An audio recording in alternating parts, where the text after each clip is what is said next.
దేశంలో మొట్టమొదటి vertical lift railway sea bridge ప్రారంభానికి ముస్తాబైంది. తమిళనాడులోని రామనాథపురం జిల్లాలో 535 కోట్లతో అధునాతన సాంకేతిక విధానంతో నూతనంగా పాంబన్ వంతెన నిర్మించారు. దీనిని రేపు ప్రధాని మోదీ ప్రారంభించి జాతికి అంకితం ఇవ్వనున్నారు. చరిత్రలో చిరస్థాయిగా నిలిచిపోయే కార్యక్రమాన్ని శ్రీరామనవమి రోజున మధ్యాహ్నం మోదీ పాంబన్ నుంచి రిమోట్ పద్ధతిలో వంతెన వర్టికల్ లిఫ్ట్ మోకాజనాన్ని ప్రారంభిస్తారు. అనంతరం రామేశ్వరం నుంచి తాంబరానికి ప్రత్యేక రైలు పరుగులు తీయనుంది.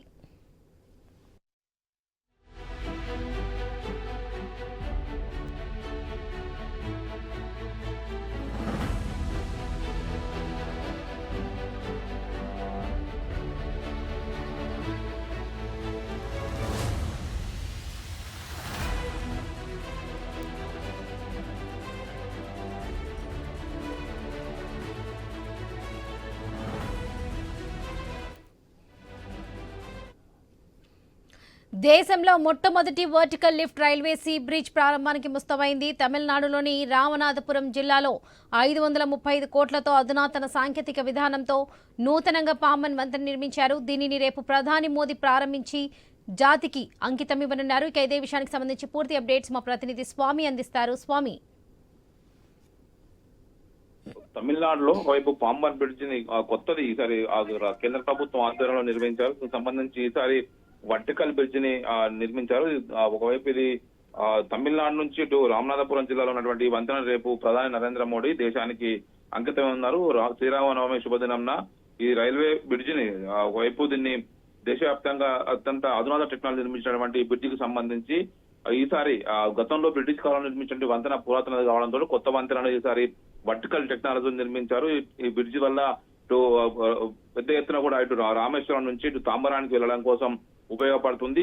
అనంతరం అక్కడనే ఏర్పాటు చేసిన ప్రత్యేక కార్యక్రమంలో ప్రధాని నరేంద్ర మోడీ కొత్త రైలును తాంబరం నుంచి రామేశ్వరం వెళ్లడానికి ప్రారంభిస్తారు. అక్కడ భారీ బహిరంగ సభను కూడా ఏర్పాటు చేశారు.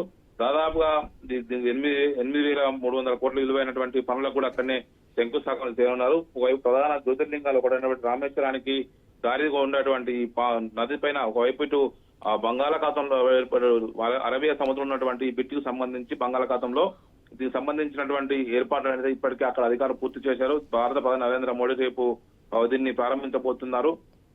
మొత్తానికి ఈ బ్రిడ్జికి సంబంధించి మన తెలుగువారే కీలక పాత్ర పోషించారు. ఒకవైపు దీన్ని ఉన్నటువంటి కీలక ఇంజనీర్లలో కూడా తెలుగువారే ఎంతో పనిచేసి బ్రిడ్జిని కంప్లీట్ చేశారు. 535 కోట్లతో అధునాతన సాంకేతిక పరిజ్ఞానంతో నిర్మించినటువంటి ఈ వంతెన రేపు దేశానికి అంకితం ఇవ్వబోతున్నారు.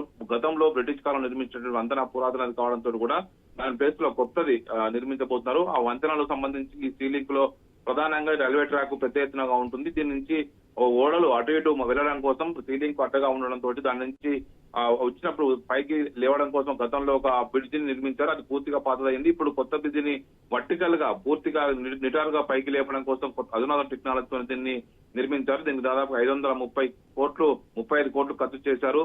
దేశంలోనే మొట్టమొదటి ఇది వర్టికల్ లిఫ్ట్ రైల్వే బ్రిడ్జ్ గా దీన్ని చెప్పుకుంటున్నారు. తమిళనాడు జిల్లా రామనాథపురంలో దీన్ని నిర్మించారు. ఒకవైపు దీనికి సంబంధించినటువంటి ఇప్పటికే అనేక మార్లు ట్రయల్ రన్ కూడా చేయడం జరిగింది. మొత్తానికైతే ఈ బ్రిడ్జికి సంబంధించి అత్యాధునిక అధునాతన సాంకేతికతను ఉపయోగించి నిర్మించారు. దేశంలో రేపు మధ్యాహ్నం 12:45 రిమోట్ పద్ధతిలో ప్రధాని పాంబన్ దీన్ని బ్రిడ్జ్ అయితే ప్రారంభిస్తారు. మొత్తానికైతే ఈ బ్రిడ్జికి సంబంధించి ఇప్పటికే పెద్ద ఎత్తున కూడా అనేక ప్రత్యేకతలతో సంతరించుకుని ఉన్నది. మొత్తం ఈ బ్రిడ్జ్ అంతా కూడా వర్టికల్ గా, అంటే గతంలో సాధారణంగా ఈ షిప్లు వెళ్ళినప్పుడు ప్రపంచవ్యాప్తంగా అనేక బ్రిడ్జ్లను కూడా పక్కకు జరిగి తప్పుకుంటాయి. కానీ ఈ బ్రిడ్జ్ మాత్రం వర్టికల్ గా పైకి లేచే విధంగా దీన్ని అధునాతన సాంకేతిక పరిజ్ఞానంతో నిర్మించారు. దీన్ని రైట్ స్వామి, థ్యాంక్ యూ.